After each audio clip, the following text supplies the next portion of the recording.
deep inside makes me feel so alive.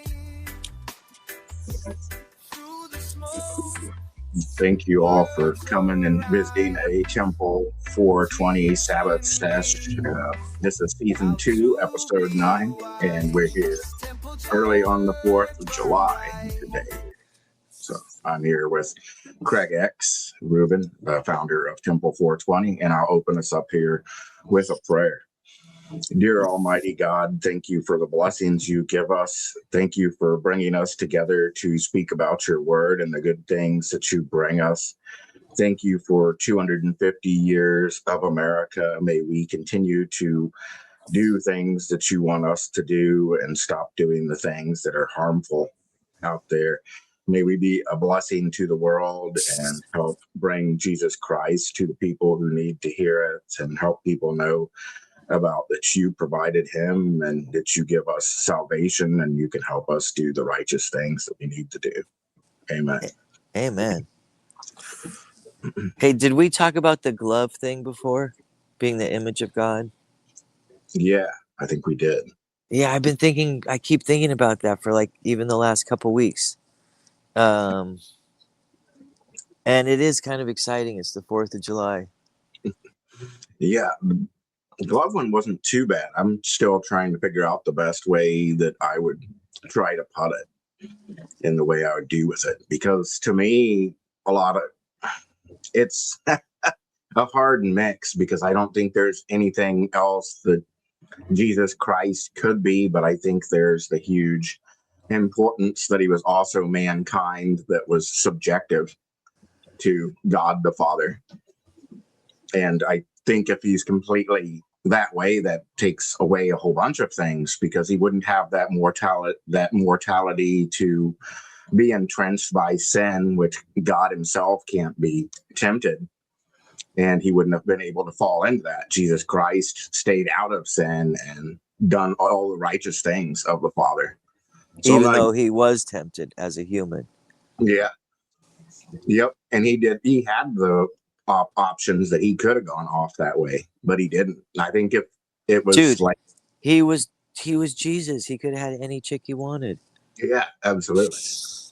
But I say that jokingly, but I'm serious at the same time. You know, like if you could stop the water and the wind from being a storm, I mean, I don't know. Where does that comes down to, like, are we predestined in some way? Is our life predetermined by fate, or is it really free will? Right. I think a lot of it's got to be free will, especially with Jesus Christ. Go ahead. I just going to say, I think it is free will. I think it is all free will. But I think when you're outside of time, like God is, that he can see the beginning from the end. Yeah, exactly. I think he knows all that's coming on. So right. So even though we have this free will, somehow there is that certain amount of predeterminedness as well. It's almost like the yin and the yang, the balance of life. The everything is dualistic. There's no life without death. There's no up without down. There's no black, dark without light. Well, that always goes too with the one people say, if God knows everything, then why did he let him sin in the garden? And why did he let all this stuff happen? So, right. It's got to all be more of a more complex plan in a way that all goes together for lessons to be learned and things like that. That's interesting that all of a sudden you mentioned Adam. Do you know what Adam means? I forget what it means there. The Edomites or the Adamites are descended from Esau because Esau was red. Adam was created with the red clay in the earth. And last night, or I've been reading the book of Samuel with my son Sammy, and we just got to the part where King David takes on Goliath. And you think you know the story so well, and like I said, every time you read it again, you realize, oh wow, it's so simple. Oh, it's only one chapter of the story of David and Goliath, And I don't, now I may be confusing it with the first chapter when he shows up there, or it may all be just that one chapter. I think it's 17, First Samuel 17, where David shows up, and he is handsome. He's red-headed. He's called Rudy in English, Ruddy, and it means red or handsome, and it is also used for Esau, Jacob's brother, who became the head of the Edomite clan, and it's also used with Adam in that Adam is made from the clay, and that's why he gets his name Red. It was a couple of weeks ago. My church, the church that I attend locally, has been going to. David was talking about that too. What did they say? So he was having fun with talking about that he was ruddy and handsome because he likes to try to assume a lot, to be similar like David, but avoid from the troubles that he's had and try to follow after God like David. And he's like, I hope I'm ruddy and handsome. I try to be. Right. So I thought that was. Yeah, well, it's interesting. And it also says he was redheaded, kind of like King. So him, and I think King Saul was also redheaded. And Rudy can also mean like for someone who works outside, or ruddy, however you say. I think it might be ruddy or Rudy. Also means like suntanned, like someone who works outside, like David would with the sheep. He would be, even though he was redheaded, he would all be a little bit tanned up. He'd probably really tanned up because usually redheaded makes you really light skinned too. Right. Oh, So it can also mean like red rosy cheeks.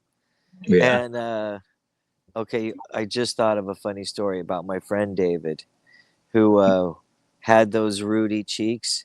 He was really red-headed cheek. When I'm 13 years old, I asked this restaurant if I could work there because my buddy Kevin was working there, and I waited until I turned 13 because Kevin said you had to be 13 to work. When I was 13, I looked like I was about 11. I just was very small. Yeah. And they're like, bro, we just don't think you're going to work. You look like a little kid, blah, blah, blah. And so the restaurant wasn't doing that well. And they had a decent menu. It was kind of like healthy food. So I helped put that restaurant on the map with my marketing at 13 years old. I said, hey, why don't I deliver food to the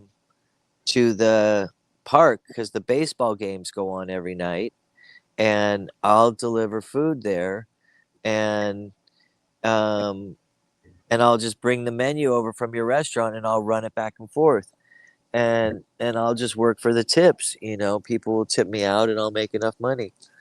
And so I'm 13 years old, and they had a rabbit suit. The restaurant was called Peter Rabbit's. Interesting. So I went over there with the flyers, and nobody was really buying it. So I put the rabbit suit on, and I said, hey, I'm with Peter Rabbit's. Let me get you some food from Peter Rabbit's. And now I'm suddenly cute in the rabbit suit. And I start running food over. So this restaurant, this is back in the day in the 70s. They probably go from doing $100, maybe $200 a night. And all of a sudden I start bringing in $200 a night extra worth of orders. So I'm doubling their business by bringing them the Little League crowd. Nice. And so I put the suit on, I run to the park, and I do my little thing. I pass out the flyers, I take the orders, and I get the orders, I come back, I get the money, I do the whole spiel, and I end up making like $50 a night at 13 years old in the Wow. in the 70s. Between the tips, I made like $25 in tips, but I made the guy so much money, and I worked for like 4 or 5 hours, 2 different baseball games, and he would pay me $35 on top of it, so I'd make 50, $60 a night. I ended up saving up a lot of money. That's Nice. how I ended up buying my first pound of weed.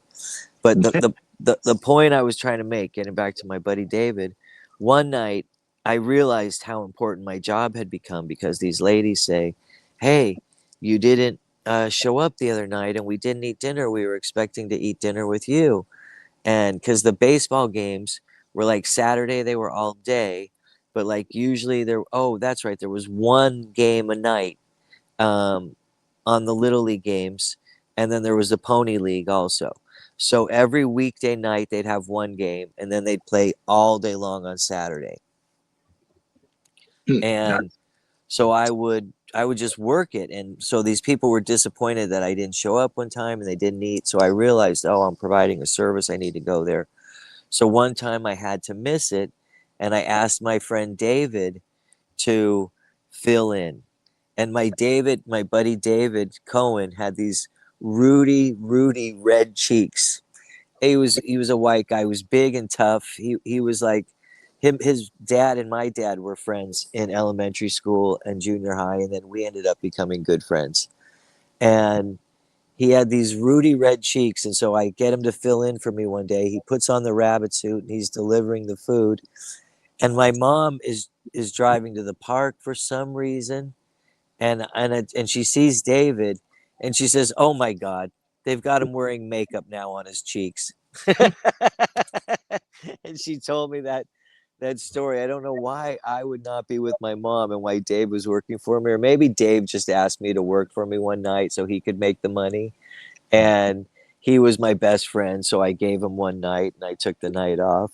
And my mom was going to the park, uh, and anyway, so it was just funny, but it reminded me that, oh, my buddy David had those ruddy red cheeks too. I guess that was a long story to get to that point. So he had to be a Jew too if he was a Kohen, right? Yeah, Cohen means priest. That's what I was thinking. Yeah, his dad was the Leo Cohen, Leo J. Cohen, and he was David L. Cohen, David Lawrence Cohen. Um, yeah, he was definitely Jewish, had a bar mitzvah, but he was more. It's so funny. He's more of a Judist. Like I have a lot of Jewish friends who are Buddhists, Yeah, and he was very. When we were younger, haven't talked to him in a while. When we were younger, he was very into the Tao, the Way, which is interesting because Jesus and his group called themselves the Way. right. Like that's what they were called at the time, not Christians. They were followers of the Way. And one of the wild things with the Taoism is Taoism's big on the manifestation. And oddly enough, Christ goes into the manifestation as a little bit too. If you have the faith, you can move mountains, and it ends up Right. being similar Well, to and the healing and the speaking to the fig tree that yeah, didn't produce fruits.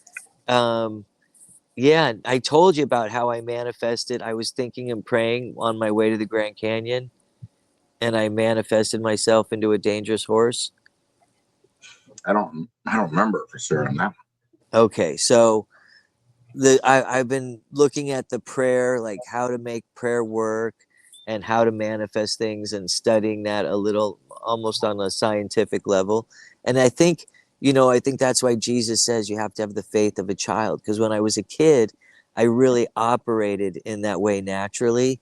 Yeah. Um, and it just seemed like, oh, I imagined it, and then I'd forget about it, and then it would happen. And I was like, wow, that's so cool. It's almost like a power to create your own world. And you really believe it as a kid. And really, that's what prayer and manifestation is about. So I was going to the Grand Canyon a couple weeks ago, maybe 2 months ago now. And I am driving there, and I'm like, fuck, I'm 60 years old now. I really don't want to hike down the 9 miles to the bottom of the Grand Canyon. It'd be so great if I got a horse and got to horseback at least half the way or something. And I'm like, and so I said, hey, God, can you just make that happen? I pictured it. I imagined how great it would feel to get on the horse and get a ride down and be like, yeah, I'm not walking. I'm down in like an hour and a half instead of a 3.5 hour walk or whatever. And, and um, so I get there, I recognize a couple people, just nod, say hello. Haven't seen them in years, but I know who they are. See this one guy, KP, and he's packing up his horses, and but he's busy. They're up at the top where they're loading packs and picking up riders. And so I just hiked down the switchbacks. I'm down on the flat part where there's like another 7.5 miles to go. And but it's still downhill, but it's mostly flat. You're like in, but now you've got, instead of going down the canyon wall, you now have two canyon walls on the side of you, and you're going down the wadi, the river, the dry riverbed, or where the floods come when it rains. So so I'm going down. I get, about 7.5 miles away from the village, and this maybe 7 miles, and this guy's looking like he's having a hard time with the horse, and he's got 5 horses with him. His horse, another saddled horse, 2 pack horses, and a bareback. Wow. So, and he's got them all tied together, and they keep coming loose. And so, all of a sudden, he rides past me, and I'm just standing there, and I look back, and one of his horses with the saddle on it is sitting right there. And I'm like, hey, God, this is just how I imagined. Thank you so much. This is cool. So I'm like, I yell, hey, and he stops. And I'm like, you left the saddle. And he's like, oh, man, thanks. Can you help me? And I'm like, yeah, I'll grab him. So I walk back there, and he's got a bridle and a saddle and a lead rope. So I grab the lead rope, and it's on a harness around his head with the lead rope on it, and he won't move. I'm like, oh, what the heck?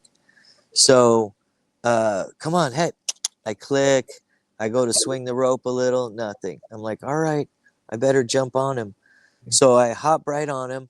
I go, whoosh, swing the rope around. Yeah, I give him a smack in the ass, and a few seconds later, I catch up to the guy, and he's like, hey, you know how to ride, eh? And I'm like, yeah, I've ridden a few times. And he's like, hey, can you help me out? And I'm like, yep, knew you'd ask. And so Indians don't talk much, right? Yeah. So we ride for like 2 miles, not really saying much. I keep helping him though. He's having a hard time with the horse. So at this point, now he's lost the bareback horse, or one of the saddles, and I'm towing it behind me. So he's got 2 horses. I've got 1 horse. So we stop. We have some water. We chat it up a little. We learn each other's names, and then he's like, oh, I think I know you. I know of you. He's like, yeah. He tells me he's a Jones. And I'm like, oh, Captain Jack Jones? He's like, yeah, that's my great grandfather. And I'm like, yeah, I used to know him. He used to ride us down when I was a kid all the time. And or I think it was his great great grandfather, because Jack Jones was born in Captain. His name was, they called him Captain Jack, and he was born in the late 1800s. And when I was a kid, he was still packing people in and out of the canyon. And so for our first 4 or 5 years of going down there, he was our packer. My aunt had his name, and so she would call. There's nobody had a phone down there, but you'd call to the village office. Yeah. There was like a note, before internet, before anything, there was like notes on a board, and so you'd put a message, hey, so and so's calling from so and so, and you used to pay for long distance back then. It was expensive, the calls. So, but the tribe would pay for that. So he'd call us back, and then he would, oh yeah, we'll be there this day, and he'd write it down in his calendar. We're gonna need so many pack horses and so many saddles. We would usually hike down, and then we would ride out, because my mom and aunt liked the walk down, but they liked the ride out because it made it easier than walking out, 9-10 miles uphill. And uphill, so it falls like so much more too. Yeah. So anyway, so I prayed for that horse, kind of manifested. It worked out perfect, except one of the stirrups was longer than the other, and we were running like crazy, and I just crunched my bottom section, and it was very painful. for several, almost a week afterwards. But Oh, I was like, dang, I should have manifested a better saddle. But I was really grateful for that experience with praying for something and then having it manifest itself so quickly. And my trick was I imagined what it was like. I felt like what would happen. I gave thanks for it, and then I forgot about it. Didn't worry about it at all. I just put it in God's hands. And that way, when he rode by me with that and left that one saddled horse right there, I just looked up. I was like, thanks, God. I was like, this is exactly what I was looking for. And I knew it was going to work out. Uh, so I think that there is something to, um, there is so a method to prayer and fasting. And that was the prayer and fasting. Didn't we talk about that? How that was taken out of some versions of the Bible? yeah, yep, That, yeah, they did. yeah, that they don't want you to know how prayer and fasting work together. They'd rather have you fat and overfed like farm animals. And the fasting's a wild one. I've done the fasting a few times, and it's definitely interesting when you stop relying on the food for sustenance and start relying on God for sustenance and His Word to feed you. You can Yep. really get into some interesting times there. I've fasted for 3 days before intentionally, and I've tried to do the Yom Kippur fast. I've really only done it 1 year, where I had no food, no drink for the 24 hours from sundown to sundown, and it really made me feel great when I made it. Like I felt powerful, like I could do anything, uh, because it did take a lot of willpower, and I kept going to the fridge over and over out of habit, Yep. and usually I would give in to that in years before, but this 1 year I was really trying to follow the Bible um, closely, and I said I'm gonna do it this year, and I did it, and it was really mentally powerful and exciting. It is. I've done it a few times, and I've really got a whole bunch of spiritual enlightenment with it, and God's What? revealed things to me. It's been helpful. Yeah. Our Now, church that I see tries to do a 3 week, 21-day one every year too. So I try to participate in that sometimes. who does that? Our local church does a 21-day one. And how do they survive 21 days without food? Through God, I guess. They just do 21 days and Of no eating at all. They drink water though, right? yeah. Okay. Yeah, I don't Interesting. think I could do the both ones with that. I always had to have water, but I also get dehydrated so bad and get a migraine. So I don't know how people go off both. Have you ever done the 24-hour fast with no food or no water? Yes. Yeah. And did you get a migraine from that? No. I Yeah. guess maybe I don't know if I've done any without particularly completely water though. Oh, okay. Now that I'm thinking about it there, but I have done some 24-hour ones. I was actually even watching some health people and trying to put that into my regimen, lower the eating time. And then one of them even said if you could take 1 day a week and make that a 24-hour fast, that would really help your body quite a bit. And I've done Uh, a few of those. I was just gonna say I'm sure. I was just agreeing with you. Yeah. It's odd though, a lot of people around here don't end up understanding the fasting and like you need to eat. Like, I'm fine, God's got it fine, but no, you need to eat. Right. It's always Um hard to try to keep food away from me. um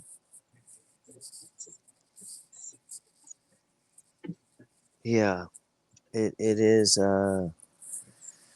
interesting. Um I used to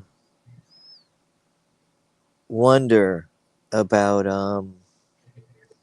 how much food was necessary or not. I used to fast a lot as a younger person in college and high school, and it never bothered me whatsoever. I could go really long stretches without eating much. But as an adult, I found that I'm more hungry all the time. I mean, and I'm sure it's not healthy or whatever. It's so funny how we got into this whole conversation from Samuel's ruddy cheeks. I mean, actually, King David's, and yeah, it is. It's interesting how life works. Um, Conversations flow. The day passes. Right. Uh, let's see. We're still heading. Um, June 21st. Now the sun is heading south now. So June 21st is a solstice, not an equinox. Um, and so we just passed when the first day of summer. Now the days are getting shorter again. I was Oh, like, I just noticed the sun moving south again because it's coming up here in Phoenix over the wall and through the clouds. Um, this direction over here. as it moves a little bit. Yeah, and I've just noticed it starting to come further south because I've been here from May 24th, so I saw it moving north, and now it's starting to move south again. Um, Wow. so this whole I know, I No, I that's guess good. I am a little stoned this morning. I I did wake up at the crack of dawn and come out here and watch this beautiful sky, and I took a couple puffs, and I feel happily stoned right now, and I'm grateful for this conversation. Nice. You got anything good planned for the 4th? Or are you just going to hang out? Mm, well, what's actually I was wanted to fast and pray yesterday, but I told my cousin to come over, the one who I share the great grandfather with, Yeah. and we just had this really great conversations. We never knew each other. We still don't know each other very well, but we have the same relatives, and so I know his brother really well, his mom pretty well. He didn't know his mom and I lived in the same building when she first moved to California. She stayed with me for like a week or so, and then she moved down below to my neighbor's house down below and became my neighbor's roommate. Huh. Interesting. Nice. Oh, you went dark again. Did we lose you? Because I think it went quiet too. Leo, I don't hear anything. So it cut Gotcha. me it cut me off, and I told her I was doing Temple 420 with you and that I'd call her back. I just got a mosquito in my eye. Oh, no good. So what were we talking about? The Book of Samuel, fasting. You were telling us the story about your mom living downstairs and then it cut Oh out. no, my cousin's mom. Her name's Rosalind. Oh, Roz, we call her. So she moved from Atlanta to California, and she ended up living in my same building. And so we became friends, or I got to know her better. And her brother was my cousin Stan. And I was telling my cousin, and I thought it in my own head. I said, yeah, well, I didn't go to the doctor from when I was 21 years old until now. Um, and I said, oh, but my cousin, who was a plastic surgeon to the stars, uh, who was his mom's brother, I said him and I were close, and he was kind of like my doctor. I never went and saw him at his office or anything, but I would call him if I needed a prescription. He could write me a prescription, but usually he would just tell me, get rest, drink fluids, whatever the F was going on with me at the time. He'd be like, yeah, do this, do that, and you'll be fine. So, uh, and I followed his advice, and I was always fine. So it's an that interesting one to call up the plastic surgeon. what's that? It's interesting to know if he's a plastic surgeon. Well, he had to be. To be a plastic surgeon, you have to be a regular doctor first. You know, you just got to So expertise in that? Yes. So he went to medical school and became a doctor. Then he served in one of the wars. He was definitely in the military, but he was from Canada. And then my whole family lived in Canada from like the 1800s to the early mid 1900s. Hmm. And um, so right before World War II, a lot of them started coming over from Canada to the U.S. Right before World War II, and some right afterwards. I think my grandfather came in like 1936. It was during the Depression. There was a lot of jobs in Detroit. A lot of people went to Detroit because you could go work for the car factories, and there was one of the places that were making the best money. It was like Silicon Valley of modern day. Nice. So yeah, I should have a caveat. I was never told it was millions. Okay. Uh, Makes sense. I think my family came over from Scotland around that time too.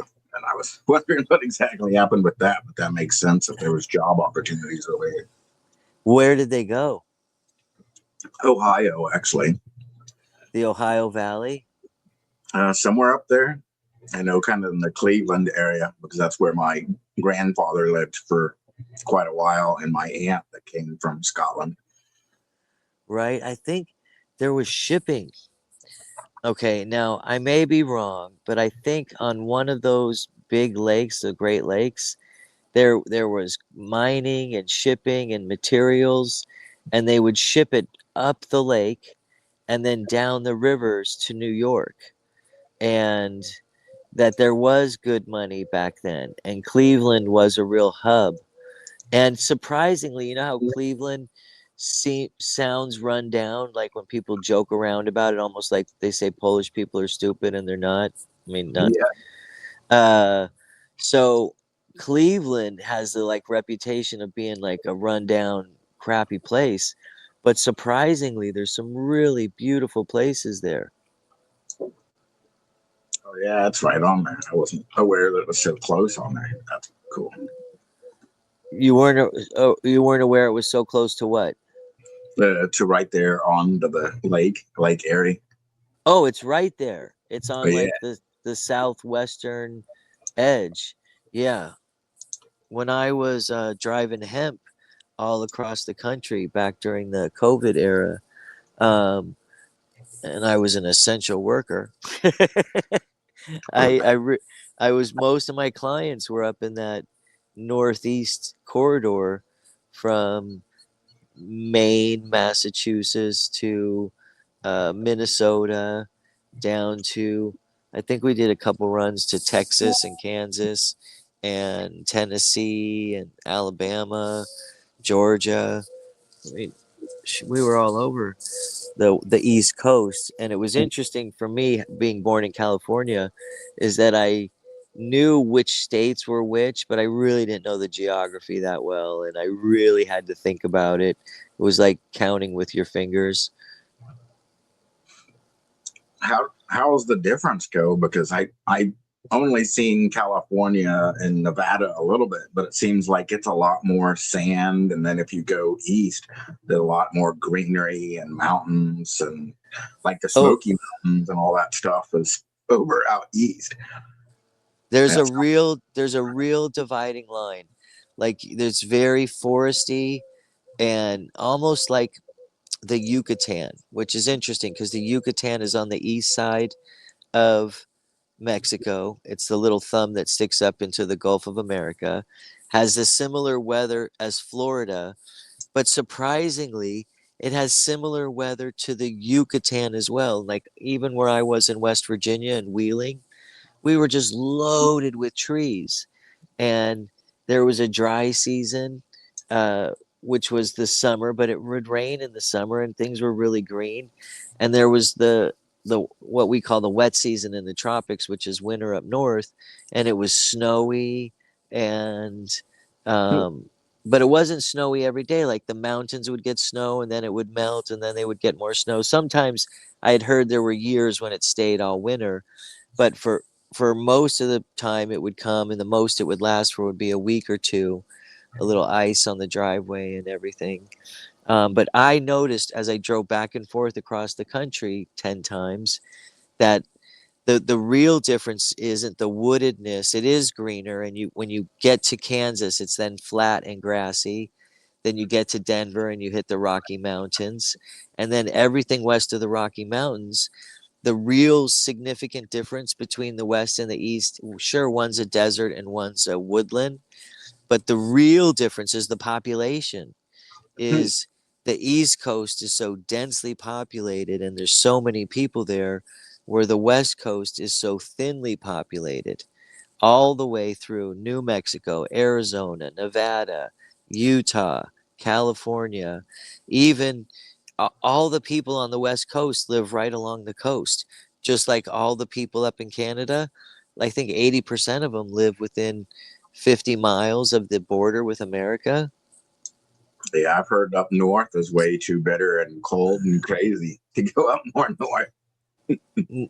Oh, maybe, but there's also no infrastructure. Yeah, well, There's no Target, there's no Walmart, there's no.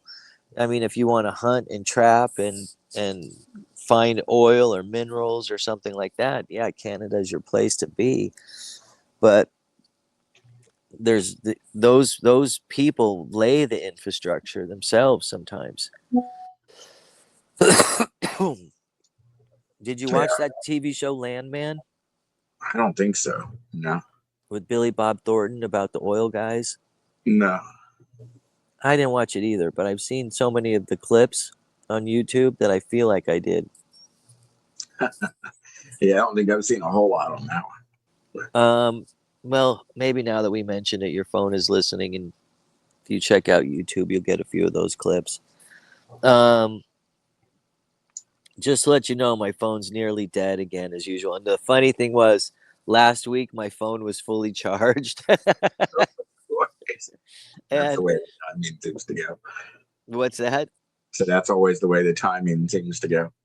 Yeah, and as one of the reasons I noticed, because I was just watching video after video, kind of checking back with my WhatsApp, waiting for you to send the link, Yeah. and all of a sudden my battery started to get low, and I'm like, oh, he's gonna send it now, and then I was like, I got distracted again, walked away, and then my phone was dead.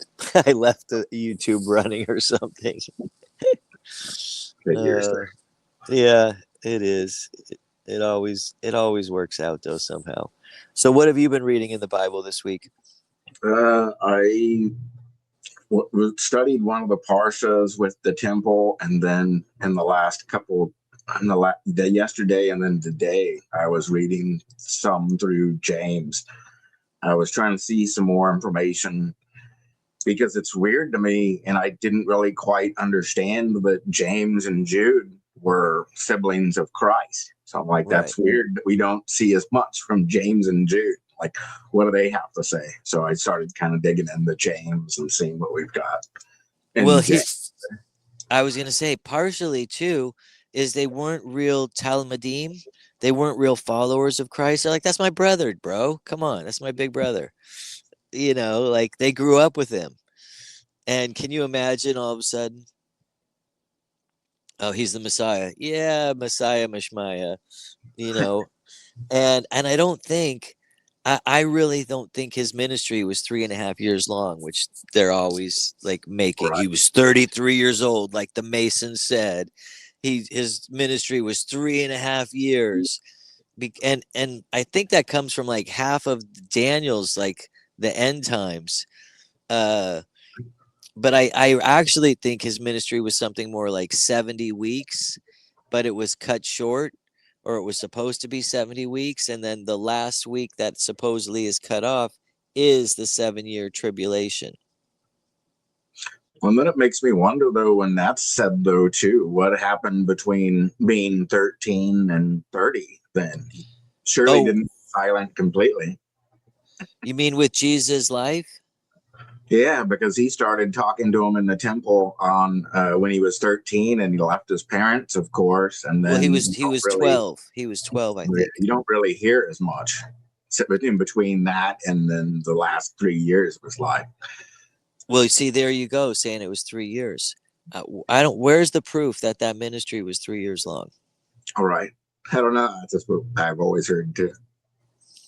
I know, no, I everywhere they say it. But if you read the Gospels, keep reading the Gospels. Where the hell do you get 3 years? It's like finding 3 days on the cross between Friday and Sunday. It's like, what are you Right. talking about? That obviously, with the Passover was on a Wednesday night, and he was there Thursday, Friday, Saturday, and then rose on Sunday morning on the first day.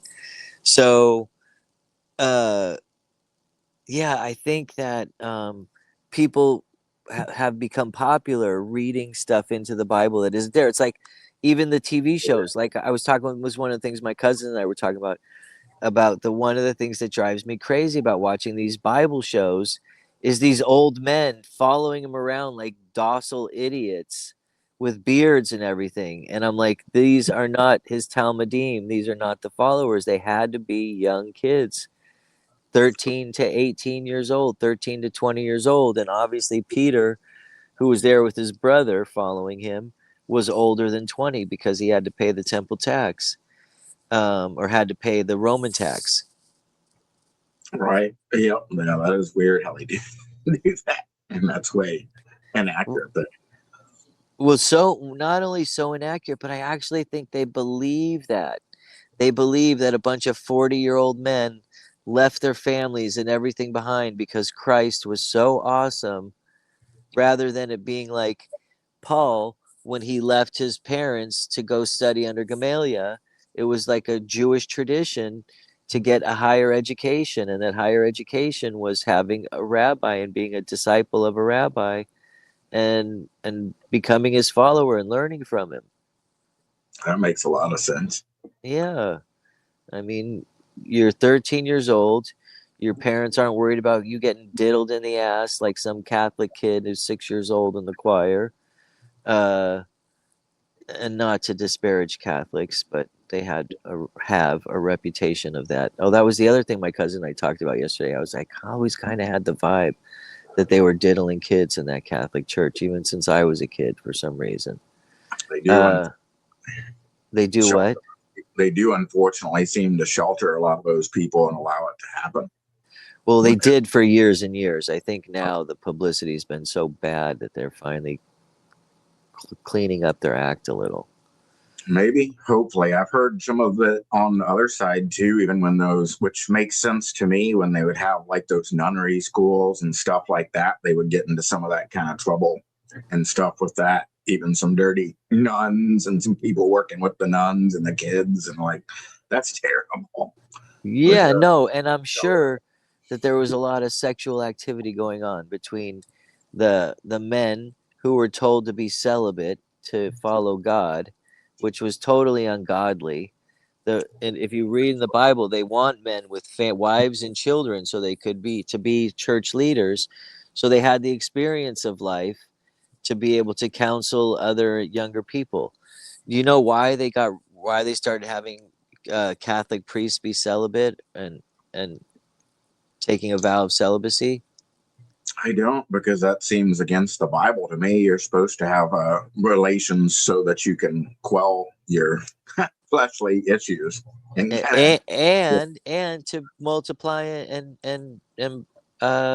bring more people on the earth. that's So in the Middle Ages, the church owns, like, they still own a ton of land.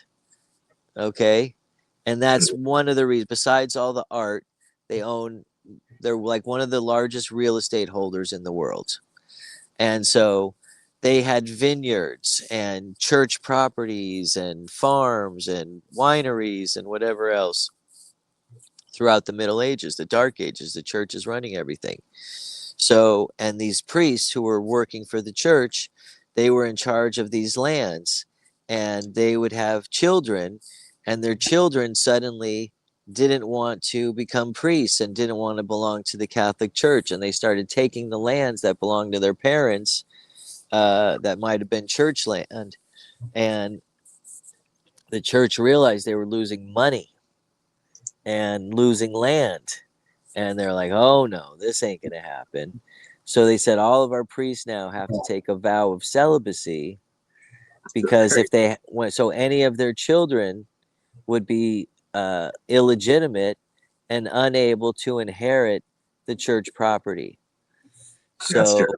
so that's when it started. I think it was between the 800s or 900s, and it was to stop land loss to people taking over their father's lands. Because even look at, oh, here's something I read recently in the Bible too, and and this was interesting to me because you know who Phineas and Hophni are.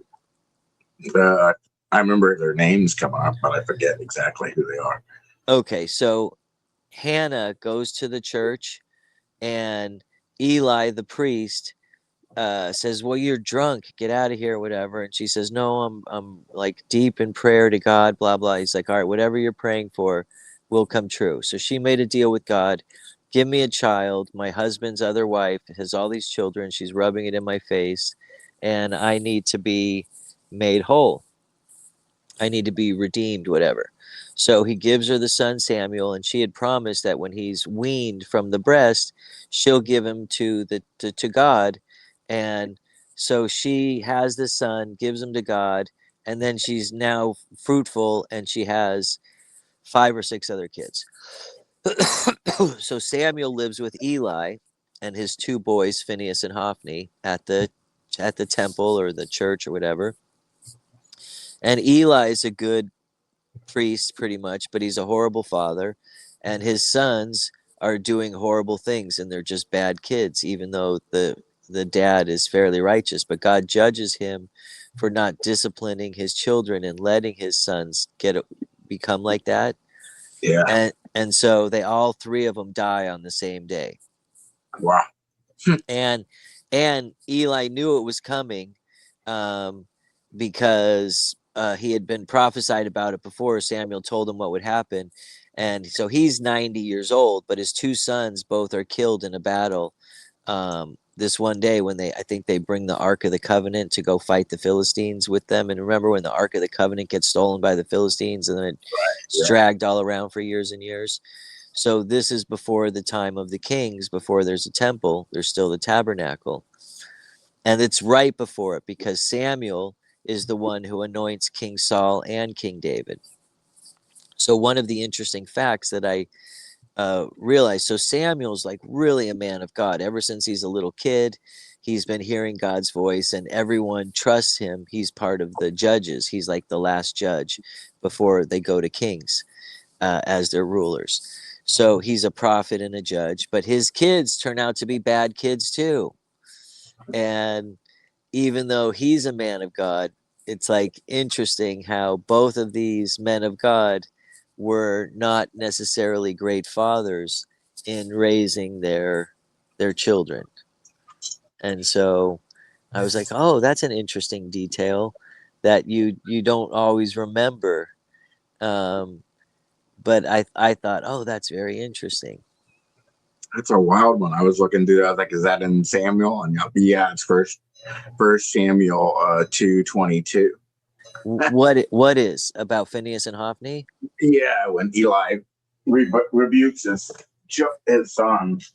Oh yeah, well he does rebuke them, but he doesn't really control them. It's a few chapters later that I think they die. Yeah. But they were bad dudes. They were like, I don't want to say Hunter Biden, you know. Well, it's a crazy one. I was looking at it too. First Samuel 2:22 says when Eli was really old, he heard about everything his sons were doing to all Israel, and that they were having sex with the women doing service at the door of the tent of meeting. Like, what's going on there? That's some crazy stuff. Right, but kind of like, I don't know. I was a little bit of a rebellious teenager. If you could talk a girl into having sex with you up under the Hollywood sign or something, that was like, oh, we did it under the Hollywood sign. Oh, we did it in the old Mayan ruin. Uh, there's like weird sex magic that Yeah. that I'm sure some chicks would be turned on by that. Hey, here we are by the tabernacle. God's right there. Let's do it in front of him. We're not married, whatever. People meeting people at church and like, let's go have sex in the cars in the parking lot or in one of the church. Yeah, One of those kind of right. wow. I mean, Well, and that's the fight. That's the fight between the spirit and the worldliness. Your worldliness side is like, damn, that chick's hot. All right, let's do it. Whatever. I'll do it with you at work. Sneak into another room or something. But yeah, it is. It's kind of like a challenge. I don't know. So, anyways, they were doing bad things. That's a wild one. What was the Yeah. tent of meeting then too when they burnt the incense like Moses would have gone in, and it would have been the one with the burning the incense and then meeting and meditating with God? Or was it a different one at that Well, time? I think that is the tabernacle. Now, there's different, just like the temple had different layers. There's the court of the Gentiles. There's the Holy of Holies. There's the courtyard where the sacrifices were performed. Mm-hmm. So there's different sections. So just as he lays out in Exodus, the tabernacle or the tent of meeting had different sections. So I'm sure it was huge, even though it was a tent. Like I wouldn't imagine it as a tent so much. Think of it as like a sectioned off like backstage area. Have you been backstage at a concert where they have Yeah, different artists, and each artist has their own, instead of green room, they have their own tent and chairs and a couple couches to hang out in, so them and their entourage can hang out before they go on stage. for a trailer and stuff. Yeah, Right. So I'm imagining that there is like sections of this huge tent, almost like a concert space, and maybe the stage is where the Ark of the Covenant and the menorah and the show table of the showbread is kept. But there's probably like big areas around the whole thing. And I know the gate to enter is narrow, but I think that the whole tent itself might be very large. I don't know the exact dimensions, but I'm imagining it of being pretty big. I was wondering. The first thing that always comes up to me is that tent of meeting that Moses would always go into and talk to Yahweh. Um, I don't know exactly how that one was set up. I know they set it up, oh, and then okay. lots of times he went off into that one. But I don't know what it goes to at this time. That's an interesting one there with that. So must have lost his power here. Did you get a call? Went black on you. No. Oops. Now he's out of there. There we go. I think Craig lost his battery. So good. About time here. Wrapping up. I appreciate everybody being here 50 minutes talking with us and having a discussion. I will wrap it up here.